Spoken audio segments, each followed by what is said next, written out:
पहले कहा है बेटी तो घर का मंगल है ना, अपने पिता के आगे पीछे घूमती है।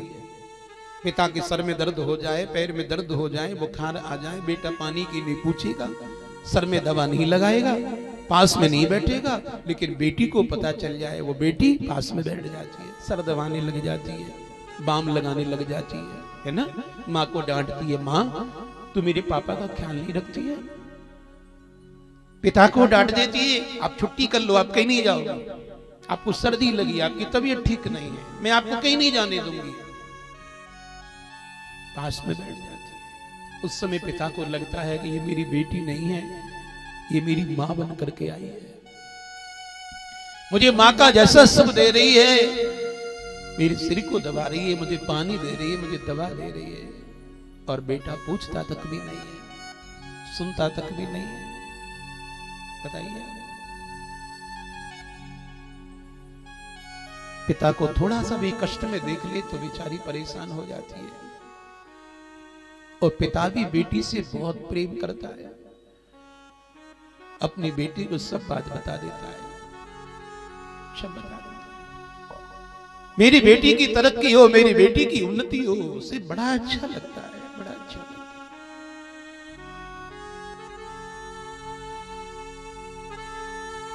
एक बार मैं पढ़ रहा था, एक लेखक कहता है किसी गांव में एक पिता हुए, उनकी इकलौती एक बेटी थी,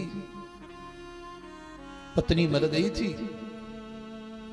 पिता ने उस कन्या को पालन पोषण किया, बड़ा किया। वो कन्या उस पिता का बहुत ख्याल रखती थी, बहुत ख्याल रखती थी।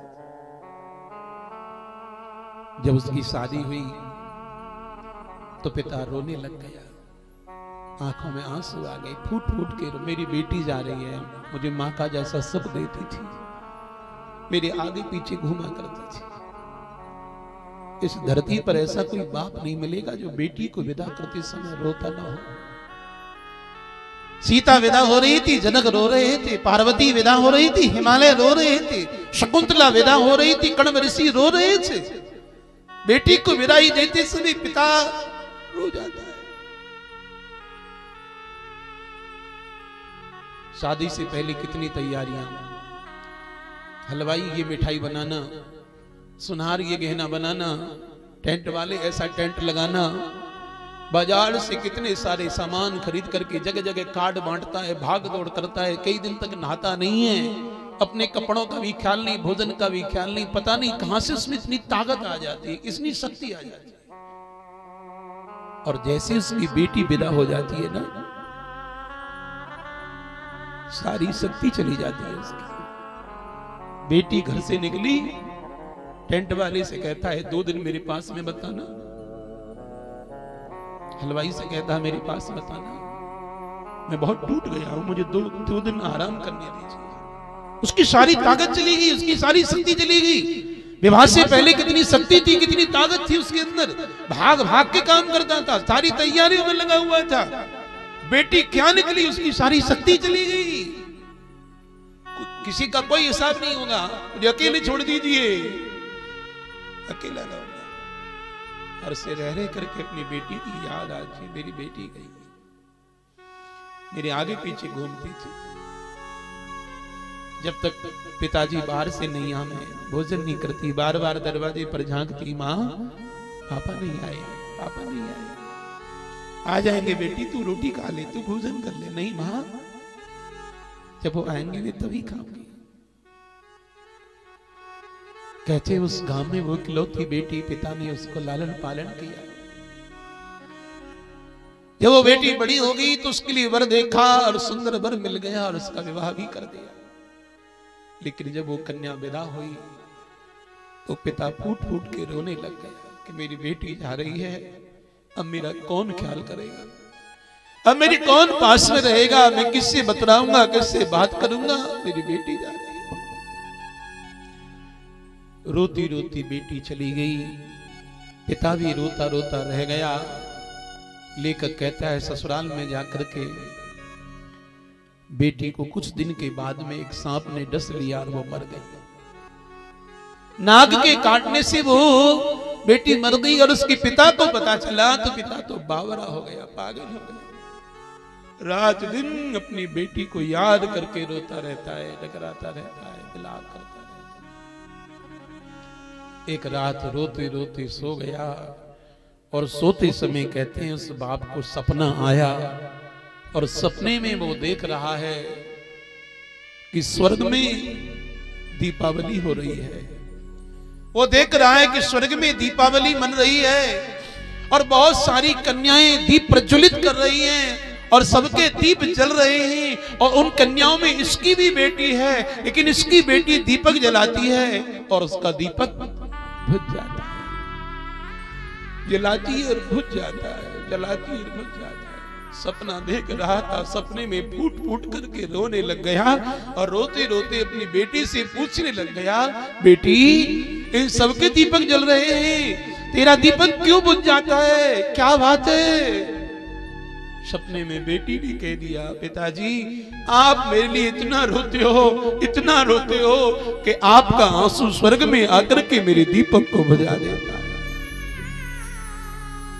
आप इतना रोते हो। ये पिता पुत्री का ऐसा ही संबंध होता है। जब तक विवाह नहीं होता है ना, ये मेरा घर है, ये मेरा घर है, या मैं भाई से लड़ पड़ती है, मेरा घर है या मैं रहूंगी। और जब उसका विवाह हो जाता है, जैसे निकाल देते माता पिता, चली जाती है बेचारी, पीछे को मुड़ करके नहीं देखती। मेरा कमरा, मेरे कपड़े, मेरी किताबें कुछ नहीं देखती, चली जाती। और जाते जाते भी भाई के गले लग करके कहती है, तू बहुत ऊधम करता था, मुझे बहुत मारता था, मेरे पिता का ख्याल रखना, पिताजी को समय पर दबा देना, उन्हें तकलीफ नहीं हो जाए, उन्हें कोई कष्ट नहीं हो जाए। जाते जाते भी बेचारी बेटी अपने पिताजी को याद करती है। 3 कन्या भागवत में है और तीनों कन्याओं के वंश के चरित्र को व्यास जी पहले लिखते हैं कि बेटी का चरित्र तो देखिए आप, उसकी कथा तो देखिए आप। लेकिन हम तो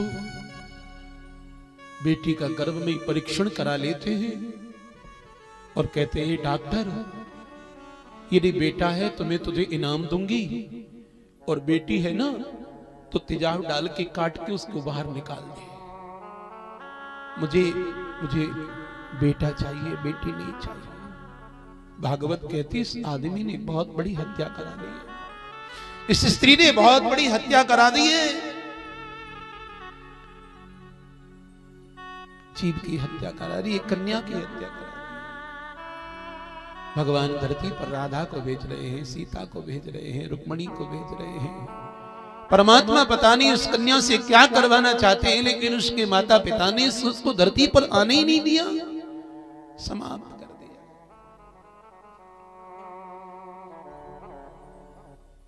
आकुति देवहूतिस्य प्रसूति रीति विश्रुता। 3 बेटियां हैं। पहली का नाम है आकुति, दूसरी का नाम है देवहूति और तीसरी का नाम है प्रसूति। तीनों की तीनों बेटियों ने भगवान को पाया है, परमात्मा को प्राप्त किया है। इसलिए व्यास जी तीनों के वंश की कथा को कहते हैं, तीनों के वंश की कथा को कहते हैं। कन्या को संस्कृत में दुहिता कहा जाता है। ये 2 कुलों का हित करती है, ये 2 कुलों का भला करती है। एक अपने पिता के कुल का, एक अपने पति के कुल का। अपने पिता के घर से संस्कार लेकर के आती है और अपने पति के कुल को तार देती है, उद्धार कर देती है। आकुति का विवाह रुचि नाम के प्रजापति के साथ में हुआ। भगवान विष्णु यज्ञ बनकर के उसके घर में आए, पुत्र बनकर के आए, यज्ञ नारायण नाम हुआ। दूसरी बेटी का विवाह महात्मा कर्दम के साथ में हुआ, जिसका नाम देवहूति है। उसके घर में भगवान कपिल पुत्र बनकर के आए, पुत्र बनकर के आए।